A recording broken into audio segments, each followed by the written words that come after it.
Banyak banget dari kita selalu berpikir bisnis itu mulainya harus punya banyak hal. Seperti punya kantor, punya tim, punya toko, punya gudang, dan lain-lain. Padahal gak selalu seperti itu. Bahkan banyak banget bisnis yang sukses itu awalnya merintis dari usaha kecil. Jadi kalau saya selalu menyarankan untuk teman-teman yang pengen memulai bisnis, itu mulailah dengan yang kecil dulu. Jadi kalau bisa, bisnis itu dimulai seramping mungkin dan seefisien mungkin biayanya. Kalau perlu gak usah gaji karyawan dulu. Kita yang jadi karyawan, kita yang jadi bosnya dulu. Sampai nanti bisnis sudah tidak terhandle, baru kita mulai gaji karyawan. Banyak banget dari teman-teman saya lihat itu gagal karena terlalu boros di awal.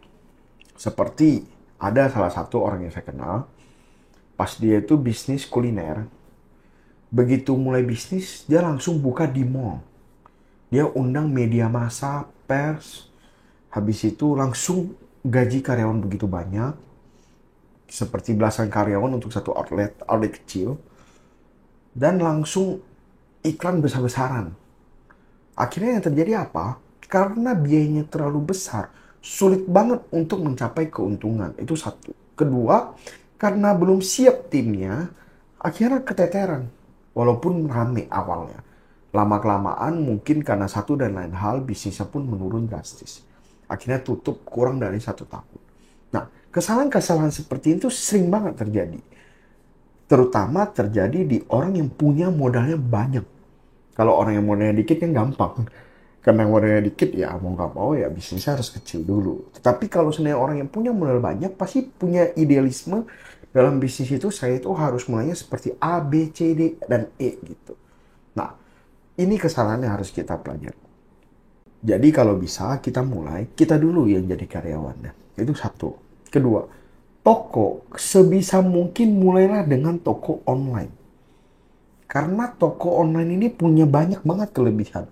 Salah satunya gak usah bayar sewa toko, gak usah bayar listrik air, dan gak usah bayar karyawan untuk jagain tokonya. Jadi toko online ini sangat hemat-hemat biaya. Begitu toko online sudah berkembang dan maju, baru masuk ke toko offline atau toko fisik gitu. Jadi bahkan banyak banget orang yang nggak punya toko fisik, online saja juga sukses banget gitu. Jadi kalau bisa toko ini online aja gitu.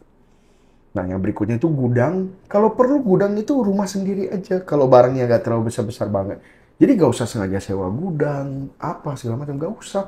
Taruh di rumah sendiri kan lebih gampang. Nanti kalau misalnya ada yang mau beli, mau diantar juga lebih gampang, dijagainnya juga lebih gampang, dan nggak usah ngongkos kan ke gudangnya kan. Jadi kalau bisa gudangnya itu gudang pertama itu adalah rumah sendiri gitu. Bahkan saya tidur dengan barang dagangan saya itu udah berbulan-bulan gitu. Ya karena saya pikir awalnya mulainya ya dari rumah sendiri dulu. Nah, yang terakhir adalah banyak dari kita itu merencanakan sebuah bisnis itu tidak sesuai rencana. Ambil contoh. Ada orang yang dia itu bisnis kuliner. Dia pikir yang akan sukses adalah bisnis kulinernya. Cuma karena bisnis kuliner di era COVID, pasti dia sekalian siapin namanya frozen meal-nya. Ternyata frozen-nya ini sangat-sangat sukses. Akhirnya apa? Akhirnya dia fokus ke frozen meal-nya. Frozen meal-nya 3-4 kali lipat omsetnya daripada itu. Jadi jangan idealis juga. Jangan berpikir bahwa, oh, COVID sudah mereda, nggak usah deh. Saya tetap bisnis biasa aja. Jangan. Kalau memang frozen meal-nya laku, frozen meal-nya yang difokusin gitu.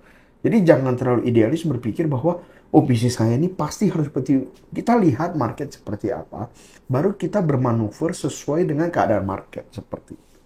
Nah, sekian dari saya. Semoga apa yang saya mengerti bisa membantu kalian semua. Dan jangan lupa komen juga di bawah.